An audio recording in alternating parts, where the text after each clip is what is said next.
السلام عليكم ورحمة الله وبركاته. أهلا وسهلا. مرحبا. صباح الخير. Bonjour. Good morning, ladies and gentlemen, and welcome to the Middle East HealthTech Innovation Summit. Yesterday, we had the pre-conference, the investor forum, and perhaps, in my opinion, this was one of the best pre-conference sessions I have ever conducted in my entire career. We had it was a 9 to 3 event, but what really stood out was a 2.5 hour session that was dedicated to the startups for their live pitches that they had conducted to a panel of investors. And if you've watched the American reality TV series known as Shark Tank, we had a similar format yesterday. It was a panel in Shark Tank. They have a panel of investors, about 5 to 6 of them. And after every 5 or 6 minutes, 10 minutes, an entrepreneur would come, give an elevator pitch, and promote their product or promote their organization, because eventually they're pitching to investors. And the whole purpose of pitching to an investor is definitely for fundraising, for capital raising, and for all sorts of strategic alliances. There were some magnificent innovations that we had experienced yesterday during the startup session. And I'm particularly going to talk about MedTech and Claim.ai because we will be having a continued session from them later on today in the afternoon. We will, as I've said, will be hearing more from them later on today. In total, we had 8 startups yesterday across those 2.5 hour session. It was also supported by the Plug and Play Abu Dhabi. And most importantly, the League of Investors that was out over there. They had witnessed some of the most amazing presentations from these startups. And till the present moment, I am introducing and connecting the startups with the investors, and there's a lot of high demand. And a lot of high demand is what I've received. That we need to do such sessions in future as well. And if you attended the session yesterday, you would definitely understand that how valuable it was, and I'm sure you would have enjoyed it. And those who missed it, well, you missed a wonderful session. From yesterday's event, we definitely realized that it's actually the practice is eventually becoming the new norm, and it is the power of digital evolution and the power of the digital innovation, which is revolutionizing the delivery of healthcare services worldwide. It's just not only in the Middle East, but it's a global thing. And most important, that is where the money is right now in. Investing in innovation, investing in digital transformation across the healthcare sector. Over the next 2 days, the conference is all about leveraging with technologies from the fourth industrial revolution to enhance access to healthcare for a patient's quality of life. To my entire speaker roster, I would like to thank you very much for your support in making the event happen. And I would like to extend my gratitude to our sponsors and partners for their support to ensure that the event happens. I would like to thank the ATC, Huawei, Rubrik, Claim.ai, Powerful Medical, MedTech, Ambify, MedCurator, Eventology, Plug and Play Abu Dhabi, Hub 71, the Swiss Business Council, the Council of Cooperative Health Insurance, the eHealth Development Association, the Middle East and North African Health Informatics Association, VR and AR Association, the European Institute for Innovation through Health Data, and the International Society for Chief Data Officers. This is indeed, ladies and gentlemen, now we have the last session for the day, and this is the futuristic panel. It's all about exploring how hospitals and healthcare professionals are seeing the benefits in using new technologies. So for the next 50 minutes, that's 50, I'd like to call back Althea Davis back on screen as the moderator. She represents Avantology as the managing partner and chief data officer. She's also the editorial board member at the CDO magazine, and she is the country ambassador for the United Arab Emirates and a board member with the International Society of Chief Data Officers. Her panel on this session, they are, we've heard her yesterday, we're seeing her here today, Dr. Sana Farid, the president and co-chair, the Healthcare Committee for the VR AR Association.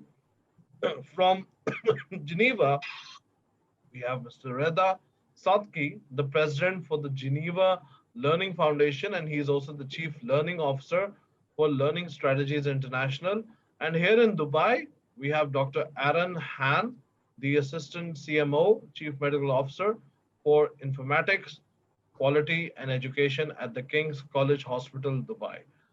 Althea, over to you and to your panel. Okay, great. Thank you so much, Fud. It's good to see you a second time again today. This is my second session today, and welcome to all my panelists. I'm really excited about doing this. It's wonderful to talk about things like metaverse and all these wonderful things. So let's get started. The first question I will give it open, so anybody on the panel can answer this question. Let's start with this. What is your advice on managing medical records and on enabling a seamless sharing of the patient records as and when it's required? And I know that's a hot topic, so who would like to get the first jump at that question? I see smiles. I think you're going to have to name somebody. Okay, Aaron, there you go. You opened your mouth. I shouldn't have that. I really enjoyed Stan's talk, and touched on a lot of the different issues that we deal with. Obviously, I come from the provider, the facility standpoint. In terms of medical records, there's a lot of installed systems. So the big theme is interoperability. Obviously, when you have large repositories like the Malafis, there was a talk by Malafi, when you start developing these large exchanges, then the records become even more portable.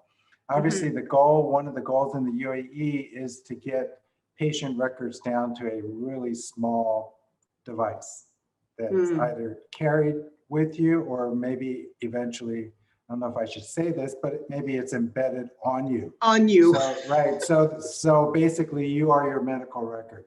And Stan pointed this out. One of the things that COVID has accelerated is that healthcare, the delivery of healthcare, moving away from hospitals and acute care settings into near patient settings has only accelerated. And in medicine, we've talked for a long time about patient-centered care, actually home-based care or medical-centered homes. And really that's the future. People shouldn't come into the hospital. One of my hats is quality, and if you want to get infections, you come to the hospital. I mean, obviously that's partly a joke, but obviously the hospital is not for everyone, and we try to get people out and only do things that absolutely need to be done in a hospital setting. Right. So that's kind of a brief overview, but information should be portable. It has to stay with the patient. Obviously, there's all kinds of ethics and who owns the data, and that's going to change. Depends on which country you're in, what the laws of the land is. Got you. Thank you very much for that. And then I'm going to switch it up. I would like to go to Reda. Hello, Reda. How are you? Hi. Yes. Good afternoon. Hello. I had a question for you. How can AI contribute to improve the quality of life by supporting more professionals to manage complex challenges? And which particular challenges do you feel are high priority?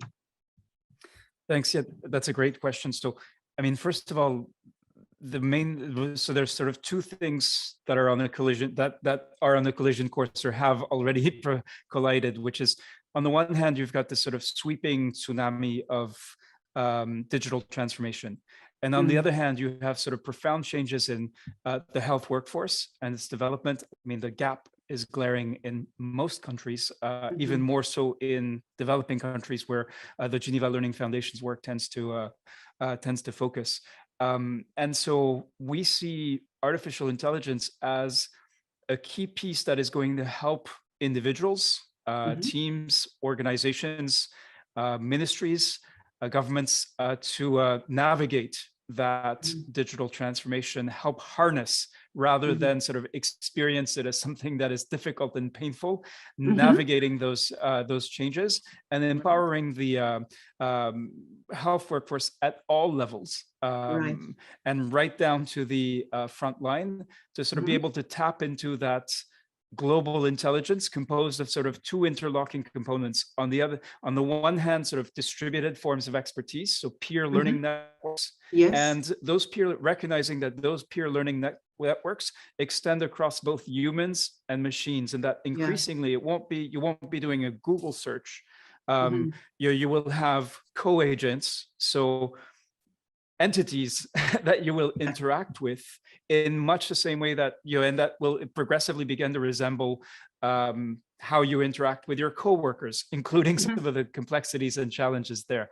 Now, where we come in at the foundation is that we look at workforce development, and we see that a lot of the work around the way people are prepared for work, pre-service training or in-service training, where actually most of the investment goes, by ministries at least goes, that conventional training is simply not preparing the health workforce for that new world and not helping prepare people adequately for the digital transformation. So I'm sure we'll come back to it later, but at the foundation, we've run some experiments to see what kinds of things are likely to make sure that as machines and technologies develop, people, both health professionals, but also patients and their families, of course, and communities, are not left behind.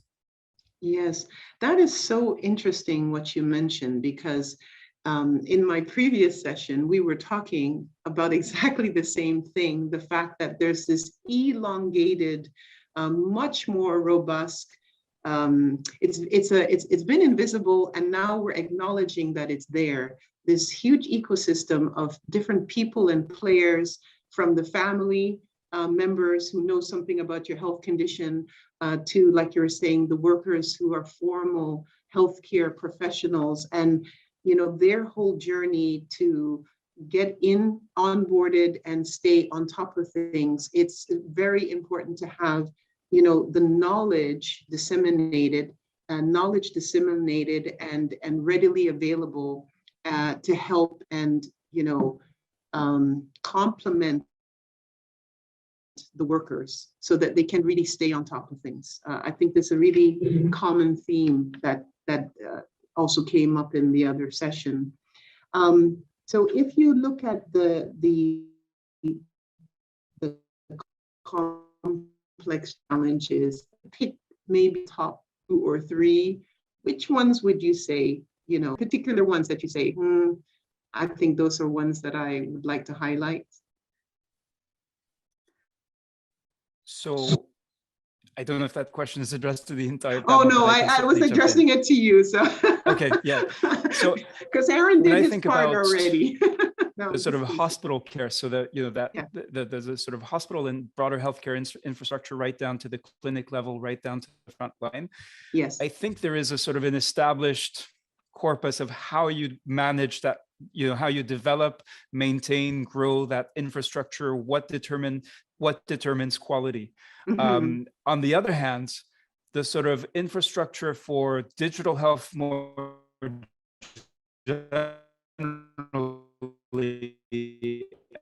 and then within that component, that means largely unimagined. I think the people in this room and in this event are likely to be amongst, to remain somewhat exceptional. I don't know if we can speak of ourselves as outliers, because many of us are decision makers. Many of us are shaping the policies of the future. But I would say that infrastructure is largely unimagined and unbuilt. And we kind of have a choice wherever we sit. It's clear that digital technologies provide a new economy of effort, and we now have the means to do things that were simply unimaginable before. And it's about carving out the space for critical reflection, both on how to support humans and how they're going to engage with their co-agents, but also what that infrastructure looks like. overall, and how that shapes the future, because it's really got sort of one of the digital, and at the foundation, we believe the next 20 years or so, or the next couple of decades are actually likely to be about precisely that, like how hybrid digital networks or hybrid networks are going to fuse digital and physical in ways that can help not just sort of change how we deliver knowledge or even how we deliver health, but actually transform health outcomes, whether that's in the sort of frontline clinic in an emergency setting, as an emergency operation, a disaster conflict area, or whether that's in the sort of most affluent, comfortable areas of or hospital of the world. So that around that vision, I would say the biggest gap is seeing that there is that second infrastructure to be built, and maybe drawing on the experience and the expertise that many of us have with how we manage physical infrastructures. Great, thank you very much. Thank you for that extra insight. And then Sana, I of course want to have the ladies get a chance to have access to the mic. Dr. Sana Farid, welcome. I have a question for you. So how would you, what would you suggest in terms of enhancing the digital consultation and create a virtual trust among doctors and patients? What would you suggest? First of all, thank you, Althea, for the question, and very excited to meet you all, the panelists, and thank you to the organizers of the Middle East Health Tech Innovation Summit. So consider, I mean, the doctor-patient relationship is something very personal. If we take the clinical visit and set that as the best practice and work on that when we're coming to the digital interaction. So try to make it as close as possible to that, because this is really difficult for the patient. You know, the patient is already, if they're scheduling or approaching you to a digital appointment or using digital technology for an appointment, video consultation, or any other method, their major issue is their health related issue and not the technology related issue. So basically, I think there are a number of things that we can do. First of all, it is essential for your patient to see their doctor. I don't agree with surprising them with a new face, with a new appearance of the doctor or a new environment.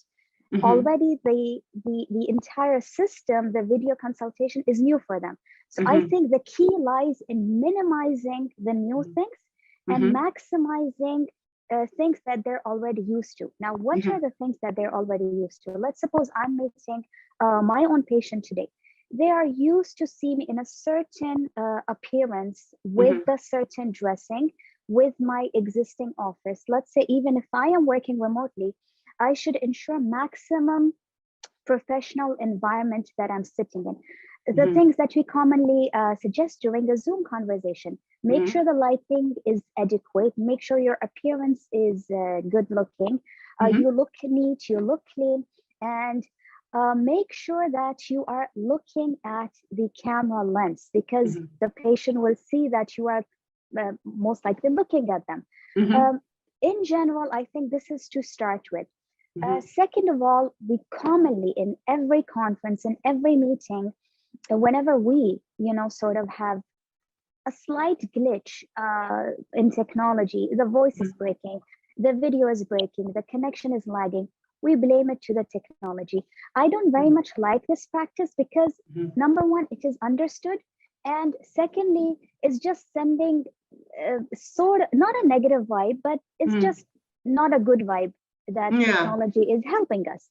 So instead of saying that, I think, let's suppose if the connection is slow or the video is not so smooth, instead of saying it that I'm sorry, there is a glitch in the connection, you can rephrase your wording that this is not going to be as amazing as our face-to-face interaction. However, I am here to help us interact best with each other and make the communication as smooth as possible. I think whatever we do in the real clinic is that make the patient comfortable. This is exactly what I would want to do in a digital consultation. Empathy is key. Eye contact, listening to the patient, probably humming when they're explaining about their condition, understanding their condition. I'm having severe pain. If the patient says, they're like, I'm really sorry to hear about that. I'm sorry that I cannot examine you physically, but I'll ensure that I can, help you best as I can remotely until I'm able person. So these are some small things that can happen. But other things that if we move on to, let's say, sharing information. Now, obviously, in the real clinic, if you can recall, we often, if we have an X-ray image, we try to call the patient that, see, this is what's happening to, let's say, for example, your knee joint.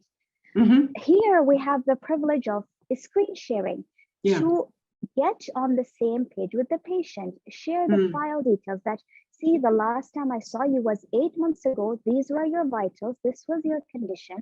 And just engage with them better and better. Share their medication, share their whatever information you have. Sharing a screen can be very good.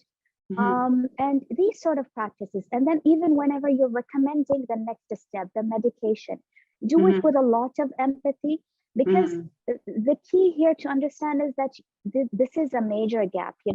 Personally, I've seen it with my patient. I've seen it with my family when they're consulting with their patient, because they will get back to me and with a lot of unsatisfaction, that I wish I could see my doctor. I wished if I was really looking forward to this appointment, but it converted into a digital a video conversation. So these are small steps, and it's a group effort all together. I have to make sure that my nurse, if they're involved with me, are following the same practice. If I'm, and the rest of the things. Second thing I think, which is very important for the healthcare provider, is that having a video consultation gives us an insight about the patient's life. This is where I get to see in a very normal day where the patient is sitting at the comfort of their seat, how is their behavior? What is their environment they're living in? Are they well dressed for this video consultation, like we all are today in this panel discussion? When they're coming to the clinic, stepping out of the house, most of them would dress well, but how is their behavior at their home? How is overall the environment? Do you see any pets around, dogs or cats jumping? Do you see a clean environment, or is it a, all of these are helping us when we talk about personalized care. These are all the steps that are going to count in whenever we talk about personalized, and especially the key topic for today in this summit, data. For me, data is not just about the vitals, the age, the ethnicity, the genetics. For me, it's also about everything that makes you a person. The sunlight exposure, the environment you live in, the cleanliness, the habits. Do they have a bookshelf behind them, or a TV, or probably they have a gaming device or something? So all of these things help us to understand each other better, and building definitely trust better. And again, to close the meeting, I would highly recommend closing in such a way that, again, building maximum trust. I really enjoyed this. This is how I would do it. I would tell my patient that I really enjoyed our session today. I enjoyed seeing you at your home. And if I noticed, let's say, a painting or something, I would compliment that to, again, have that connection. And again, ensure them that I'm looking forward to our future sessions, whether it's physical or online. Or virtual, right. Thank you very much. I mean, I have had digital consultations, but I would love to have one from you. I think a lot of doctors. Hope you don't need that. Chip off your block, my dear. Chip off your block. Really well done. So, what you've said, a couple of things I just wanted to highlight. Empathy. I mean, all around, face-to-face, digital always works best. And also to the point that you mentioned, data is not just bits and bytes, people in facts, but people in context. So their disease in context, their lifestyle in context, and how it influences their mental and physical health or emotional health. I think you really hit it right on the nail. Thank you very much for your answer. So I'm looking at the time, and I know that the audience might have questions. So I'm going to move on to the next two questions. Erin, I'm coming back to you. Erin, how do you envision the creation of customized treatment design to provide better patient care? That's a great question. There are several streams that are pointing us in that direction. They go by different names. Some of them are referred to as personalized medicine, individualizing medicine, and what's driving some of this is the increase in growth of genetic data, and also understanding the myriad and the heterogeneity of a lot of the genetic data, and how in even a given disease, there are some variations that can be captured in data sets and translate into very customized personal therapy. So one of my areas of interest is in the cancer arena. So I usually delve into this from the cancer side of things. And my journey came in medicine through Philadelphia. So I always go back to the cancer phenotype that was described in Philadelphia. And those of you in medicine know about the Philadelphia chromosome. And it was described by two gentlemen who saw this recurrent translocation in the chromosomes between chromosome 9 and 23 out of the 23 chromosomes. So they described it, and over time, then they understood what were the genes that were involved. This characterized the disease, chronic myelogenous leukemia, CML, and they were recognized for their work. And part of my journey, actually, when I trained in cancer pathology, Peter Knoll, who was one of the two that described this, was one of our mentors. And I used to sit in conferences where we would present cases, and he would sit in the back. And usually one of the senior residents would turn to me and say, "You know who that is?" And we would look back and say, "Who is that?" And he said, "That's Peter Knoll." You know what he found? He found the Philadelphia chromosome. So my history always goes to Philadelphia. And the Philadelphia chromosome. As a result of that, medication came out that targeted that specific kinase, that specific gene. And so today, for that disease with a genetic mutation, patients get that medicine. Now, when you start looking at it, what we've gone to is defining not only broad category disease. So you can say, well, you have diabetes, but that oftentimes is not enough for people. Well, you have heart disease, but what kind of heart disease or what class of heart disease? And in certain disease states, we get into much more specifics. There are genetic signatures, large databases, because we're doing next generation sequencing. We can get and look at a lot of these data. We understand there's heterogeneity, and oftentimes one drug regimen that works for some patients won't work for another. So for this personalized approach, I use the analogy of the long tail. I don't know if you've read that book, The Long Tail. No, I haven't, sorry. It's the story of retail and why Amazon actually wins. You know, so for example, my generation, my parents' generation, their favorite shopping place is Walmart, but not just Walmart, Costco, right? You buy big volumes. I was about to say, I remember that in the States. So you buy like boxes of the same thing. Are you going to go through that? Maybe not. But in medicine, that's been our treatment. You got diabetes? Fine. You get this medicine. So millions of people have diabetes. They go out, get medicine. So in retail, in the past, the winning solution was also the big box. Who's your favorite music? Who's your favorite musician? Well, he's passed now, David Bowie, but I love him. Yeah. Okay, so when you think about David Bowie's greatest hits, how many albums did he sell? Like tons. What? Millions, billions, right? You know, I like ABBA. Everyone has their favorite. Everybody loves ABBA. Come on. Right. So in the past, you want to win in medicine, you go big. Yeah. And you're the expert, and millions of people all come to you for the same treatment. So you're the ABBA gold record. But the long tail means the paradigm is flipped. You have 10 people that share the same genetic mutation, or 100 people. So you're talking about the tail of the curve. Right. Where the vast majority of people may share this gene mutation, but there's millions of people Over there. with very few recurring mutations. And that's where you can win if you have personalized medicine. But you have to take care of the millions in what is the long tail, basically the Amazon. So you're selling treatment to groups of 10, hundreds, maybe fives, but you capture the whole tail. Based on genetics, based on matching therapy that matches to the driving genes that drive it. And that's really where personalized medicine and individualizing medicine is going. That is really fascinating.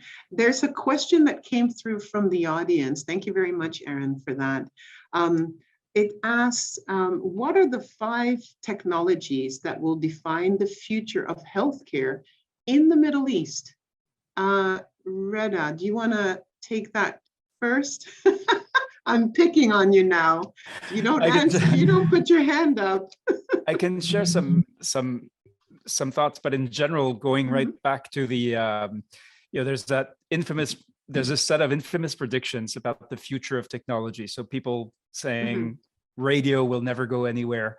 So oil isn't actually of any use to anybody, for anything.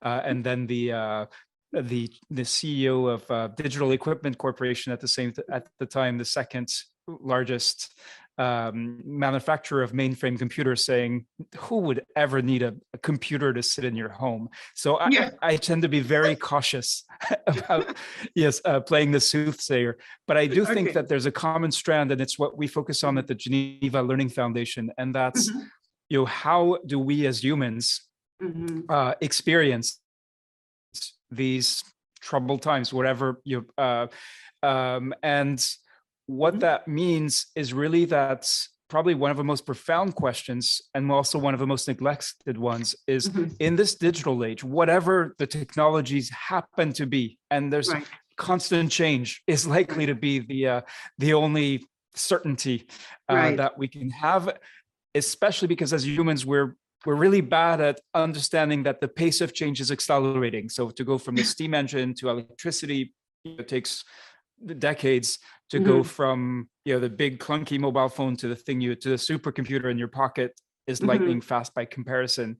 So I think the connection is really what we need to invest in, and this is in healthcare and in the most unlikely of places. So in hospital administration, again, in other areas, is like whatever, looking at the technologies and seeing, okay, how are these technologies enabling us to be human? And that's precisely what I heard and what I appreciated in Dr. Sana Farid's sharing of how she's learned to practice intuition and empathy in that in the intimacy of the doctor-patient relationship. And I think we need to invest more in that and recognize that now we already struggle in developing people with what we sort of derisively call soft skills. So the hardcore skill is, how do you, how do you, cut into somebody's body without killing them and helping them be better than they were, their health improve at the end of that process. But that thing, and also even the term sort of bedside manner, is kind of dismissive in a way. It's sort of something that some people do. And I think it needs to be those competencies are going to be increasingly important. They already are. And that, I would say, so that's not the list of the top 5. That's not the listicle, but that is whatever that listicle turns out to be. That cross-cutting concern, I believe, should be at the core of what we focus on, invest in, prioritize. Thank you. Thank you very much. Would Dr. Sana Farid, do you want to maybe comment also on the list? Yeah, definitely. So I think that although this is a very good question, because everybody's talking about technology now, even if this is a healthcare conference, but the focus is always which technology. And to be very honest, with all due respect, I don't think that there is one answer to this, or there is a list of top 5. Why is that? As Dr. Reba just mentioned, We are moved from the age of the steam revolution, electricity, to now computing, and now all the way to smartphones. What does the smartphone is helping us today? It's not just a device that I'm using to call. I'm literally doing everything related to my health, my education. I'm communicating. What is this about? This is about a convergence of technologies into one tiny device.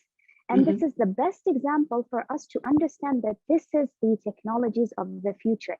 It is not depending on one single technology. It is always, we are talking about a convergence of technologies where technologies communicate with each other to give us an experience that we are using.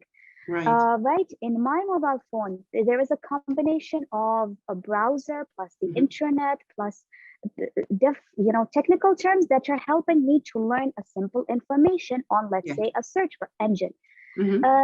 As simple as that. Then there is an application plus internet activity plus my camera that is helping me to have a video conversation and communicate with a person who is at a different in a different country. So it's all about convergence. What I think we need to understand is that although we are in exponential times for health IT, there are numerous technologies, as Dr. Han mentioned.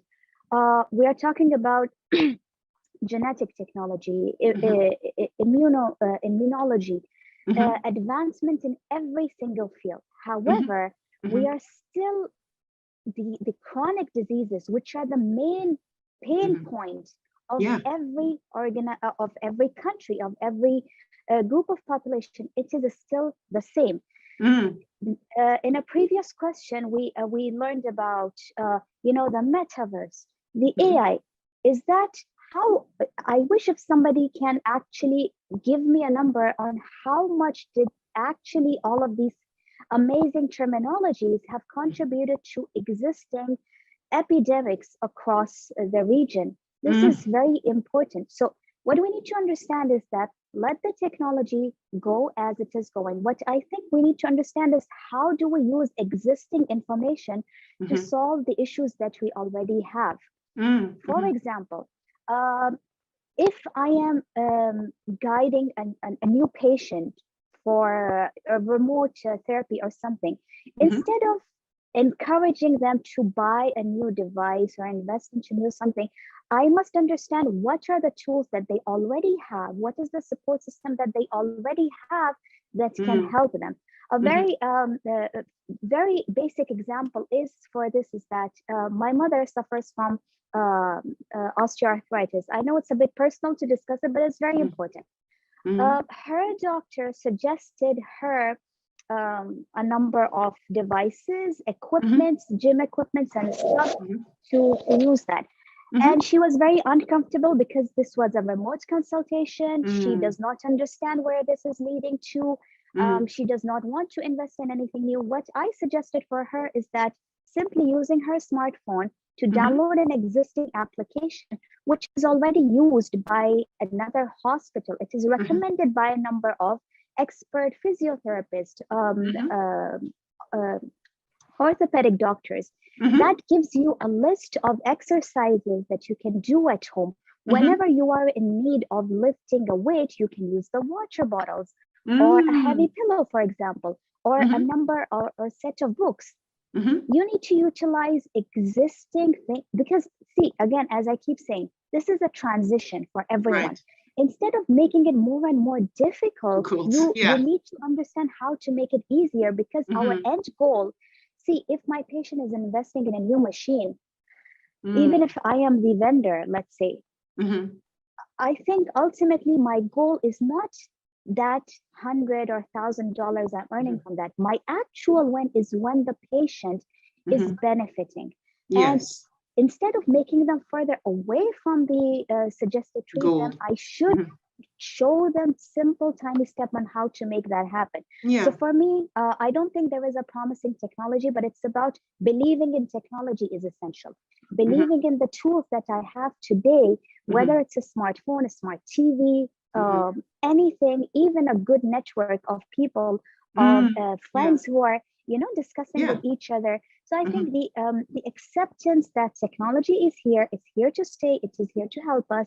the acceptance that this is the fourth industrial revolution, just like the past industrial revolution. It is invading our lives.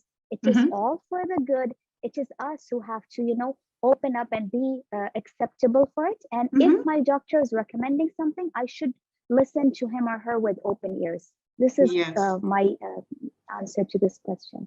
Thank you very much for that. It's all about inclusion and the diverse way of thinking and feeling and being able to, like you said, it has to be relevant for the patient for it to be meaningful. We have a second question from the audience. Can I give you my 5? Oh, sure. Go ahead. Right. I'm sorry, Aaron.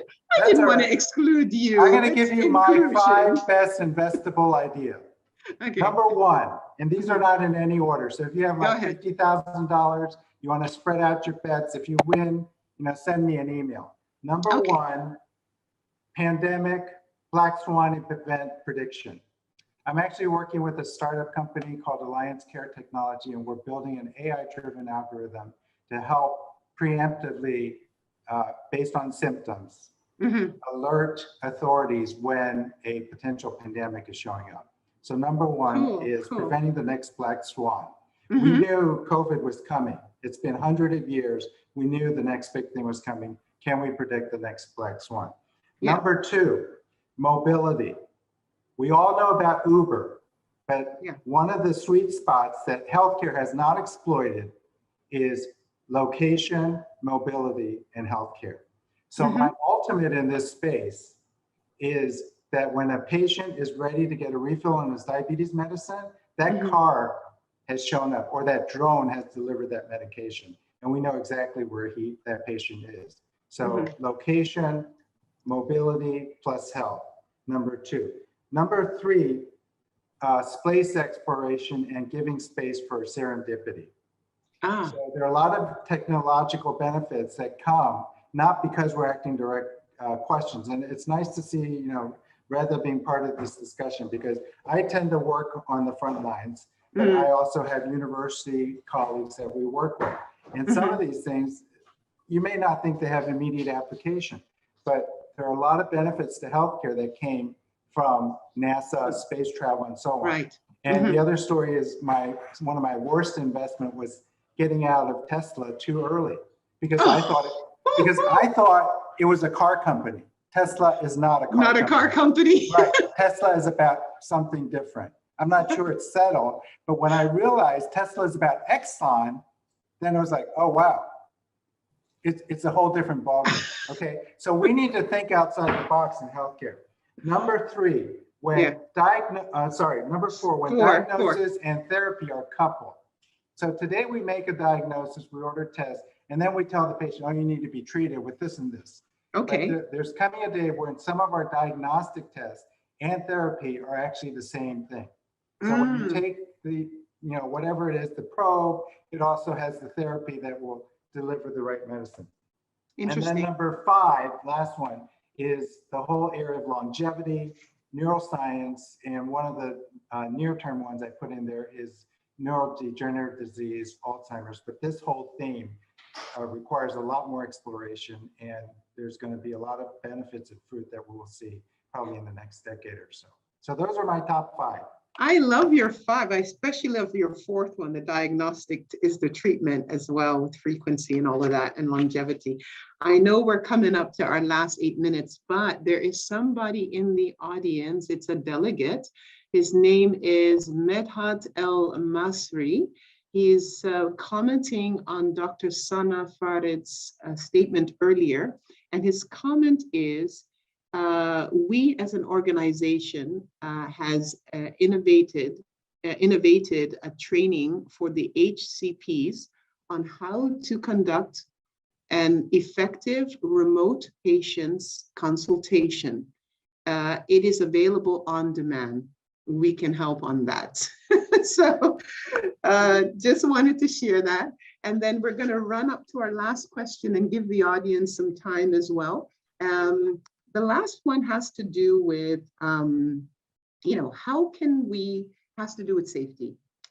So how can we keep data safe and secure when they are constantly exposed like everybody else, to cybersecurity threats. So I'm going to start with Dr. Sana on that one, Farid. Please go ahead. And I'm sure the gentlemen want to hone in on here too. So please go ahead. Yeah, so it's a great question. And, throughout this conference, there are amazing experts who have highlighted this. So this is essential. And, I think, and I always say this, that now and from now onwards, healthcare will fundamentally, apart from the healthcare provider or the health system, they will fundamentally need to focus on the IT infrastructure. The top before Stan mentioned building a bulletproof infrastructure, which I think is absolutely a must. So we have to understand that this is going to be a fundamental part of the entire practice that we're going to, which means we need to start like everything else. What do we do when a new employee joins first? We get the onboarding program. So we need to train them essentially for cybersecurity. We need to follow the best practices by the relevant organization. We need to have experts on board to individually help them understand how to run the devices in the hospital, the computers or whatever devices they're using, as well as whenever they're connecting their own devices. Because normally, if there is a Wi-Fi network, you will connect to that. Probably you are connecting through your personal phone with some of the patient. You're calling them. So it's essential to train the workers on all levels about data security. Why is it important? What are the threats? Share real life stories about hackings that happened some time ago for them to know, just to be aware of. In general, we need to foster a culture of cybersecurity awareness and help them. And then, the related practices there are, of course, I'm not the right expert in this area, but there are experts who define, a number of best practices. For example, having complex and strong password, and implementing role-based security in the EMR system when we're having. So if I am a nurse, then the type of information for the patient I'm seeing is different than the doctor, for example, depending on the level that I would need access to it. Encryption of the data, communication. If I am a group of hospitals, so how is each individual hospital communicating to each other? So it's I believe the rest of the panelists will be able to address this better. But in essence, I just want to communicate that this is an absolutely integral part of any healthcare system. Thank you very much. Reda, could you comment? So what I can say, so at the Geneva Learning Foundation, we're actually developing a fully digital education platform for global resilience. So really to support new kinds of learning and leadership, to drive action against critical threats to our society, starting with pandemics, the next black swan. And so this question of cybersecurity has been dealt with in education, and there's a complex set of issues there. And what we've been exploring is that intersection between the issues where if you have health professionals working together in a digital platform, you may have patients, families, and communities also involved. We've sort of doubled the size of the challenge, and we've realized that if we don't prioritize early at the design stage, it's likely to be far more difficult and far more costly, to address these issues and challenges, preferably before disaster strikes. So again, that sort of prevention and preparedness mindset seems critical. It would be kind of ironic if a global platform against a critical threat to our societies came down because of a cybersecurity issue. But so it's, having said that, it's not my area, but we know we need the experts, and we need to prioritize it in terms of what we're investing in to develop this platform. Thank you very much. Thank both of you. And Aaron, I'm sure you want to say something about it here in the UAE. I'm going to try to keep my comments brief. Stan touched on it, Dr. Farid and Reza touched on it. So when I work on projects in the hospital with my team, there Yes. are 4 Ps that are involved. When we touch on the 4 Ps, some people use 3. Platform, number 1, make it bulletproof, know where your weak spots are. Right. Get the best platform for your buck. If you want to have a security platform, I can recommend one. It's actually the only one I know. I don't have any shares in it. I have no financial stake in it. Darktrace is the name. It comes out of UK. They actually, it's an AI-driven algorithm. It looks for patterns, abnormal patterns on your server, and then it flags that you get to investigate and to decide if it's a real threat. Platform number 1, get the best you can. People is number 2, and we'll go back to people, but you got to train your people. So the training I call procedures. Make your procedures standard, reiterate it, refresh it, always be training and update the training. Then policies, Stan talked about policy. Make sure your policies are robust, run against their ISO standards for security. So run it against whatever the benchmark or the standard is. And I want to end with a story because I picked up this book. It was like a 20-year-old book. It was on cybersecurity. It wasn't on cybersecurity. It was on security and breaches and scams. Nothing has changed because the human element is the same. So I'm going to change the name. But once I got this email that said, LinkedIn, Warren Buffett wants to be your friend. I looked at the profile. That Warren Buffett had 5 connections. I was flattered for like 10 seconds. Yeah. That's the base. I mean, that's basically the scam. Human nature has not changed. Scamming preys on the same thing. So in terms of people, if you can afford it, hire the best hacker, or if you have a teenager, put them on your payroll and test out your system. And once a month, send your CEO a scam email and see if he falls for the phishing. Yeah, thank you very much, all 3 of you.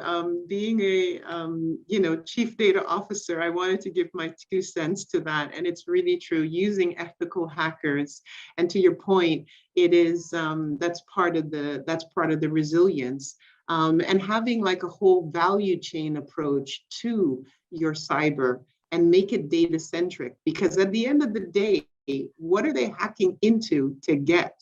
It's information, it's knowledge. So that might be interesting. Bitcoins. They want your bitcoins. So watch your bitcoins. Yeah, they're going for that too. Those are amazing assets.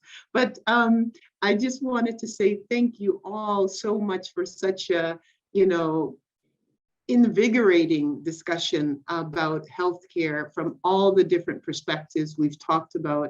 I thoroughly enjoyed it. I see a lot of smiles. There's been some questions and comments from the audience. So I think we did our job. And thank you so much again. And have a wonderful day wherever you are in the world. Take care from Abu Dhabi. Thank you. Thank you, Althea, and thank you to the panel. Thank you, Althea.